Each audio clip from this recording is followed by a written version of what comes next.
At nilusob na nga ba tayo ng mga Koreano? Marami sa kanila ay nasa bansa para manirahan at mag-aral. Ang iba ay nagnenegosyo at di ilan sa mga negosyong ito ay specialty stores at restaurants. Tunguhin natin ang isang restaurant na sinubukan ni Beth Kachin para sa In Ka Ba?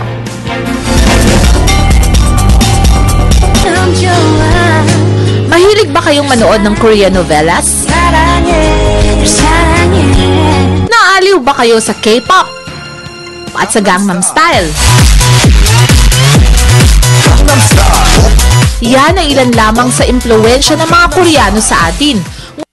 Alam nyo bang bukod sa mga ito ay pinatikim din nila sa mga Pilipino ang kanilang authentic dishes? Dahil mahilig kumain ng mga Pinoy, in ang mga buffet restaurant sa ating bansa. At isa na nga ang Korean buffet restaurant na ito. Person really can enjoy his meal with parang maraming variety of choices. I mean, hindi lang dun sa limited plate lang na isang dish lang. Kumbaga, gusto mo pa rin more and more. As in, parang food trip, mga ganon. Mahilig, hindi lang Pilipino lang yung mahilig sa food trip. May mga Koreans din na mahilig sila sa food trip, mahilig din sa ibang taste, ganun din. So, sa tingin ko, in yung buffet thing here in the country because of the mahilig ng mga Pinoy kumain. Masarap dito kumain at saka yung mga nag-serve, magaling mag-entertain, healthy food.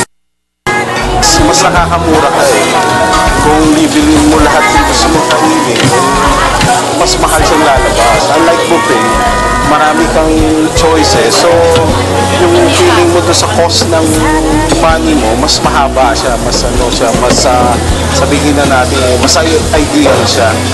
Sa halagang 199 pesos ay matitikman mo na ang napakaraming putahe ng patok sa panlasa ng mga Pinoy. Tulad ng kimchi, Korean lumpia, Korean pansit, spinach, bulgogi, at ang napakasarap na tangsuyuk. May soup din sila na tulad ng pumpkin at red bean soup. At ang kanilang side dishes ay hindi rin pahuli sa sarap, tulad ng sweetened potato at tangtong o peanut at marami pang iba. Hindi naman magiging kumpleto ang pagbisita mo dito kung hindi mo ma-experience ang kanilang samgyeopsal o grilled dish sa halagang 299 pesos. We have samgyeopsal buffet. It's a combo. It's a combination of buffet, donday buffet, and also yung grilled na pork belly. Itinuro sa amin kung paano nga ba maghanda at kumain ng samgyeopsal meal. Kailangan natin ng green leafy vegetable na pang-wrap, pork belly, red bean paste, garlic at sesame oil. At ito na ang paraan ng paghahanda nito. Una, i-grill ang pork belly. Siguraduhin luto ang bawat side bago ito hanguin. Mapapansin na sa pag-grill nito ay natatanggal ang taba at ang mantika ng baboy, kaya naman healthy ang meal na ito. Pag nag-grill na, ilagay na ito sa green leafy vegetable. Lagyan ng sesame oil at red bean paste. Ibalot na ito at lasapin ang kakaibang sarap. Maaari ka ring maglagay ng garlic para mas lalo pang maging malasa ang inyong samgyeopsal. Talaga nga namang kakaibang experience ang kumain sa mga eat-all-you-can restaurants dahil siguradong sulit ang inyong ibinayad sa dami ng pagpipili ang pagkain na tiyak na masarap na, healthy pa. In ka na ba? Ako, in na. In ka na ba? Kami, in na. In ka na ba? Kami, in na.